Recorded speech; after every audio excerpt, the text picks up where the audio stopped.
ô khua tái tạt hè mày à lùi nát lắm mà tranh tí hiền sáng ham ăn thu lâu hoa hay ta hiền hạt tун anh còn khai hoa va mày à tí hiền hạt tун anh còn lấy hoa va mày thêm đượcตัวcông anh đi bốc xì à trong nó sầu lên công cả lâu kia đang chơi hạt đòn xì à anh nghe khi làm bằng tôi cam phiêu tụi em cam phiêu tụi mò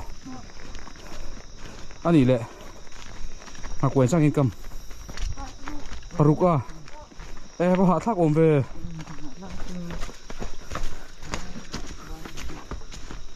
anh đi chứ hạt thác đòn đi chứ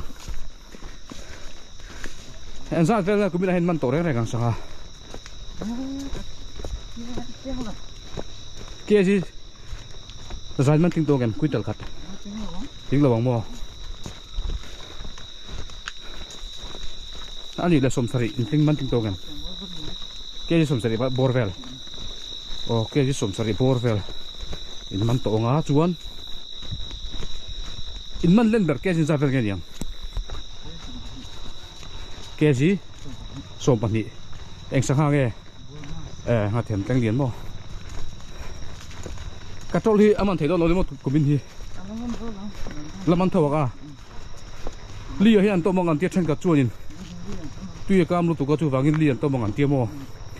lia cắt trâu mà nó tụi khơi lại nghe ổn khu làm bạc phương thực với cam tu tại khát khu làm lão mà thì hiện anh căn hẳn tí tháp á căn phồm phá anh trong ring lem lâu à mày rồi chút của mình chung khanin sang ha của mình chung khanin căn tia hay mình học quay season bị cả hiện thằng ní air or này chút thằng ní bớt lính lawang tu là November cho này October đi sớm này bây giờ trên man chốt căn tia thì em October này sớm ní bây giờ trên man chốt na tu là hiện November này sớm lại bắt đầu con này chút đi chuan in man na hun la này tắm lâu thế mày à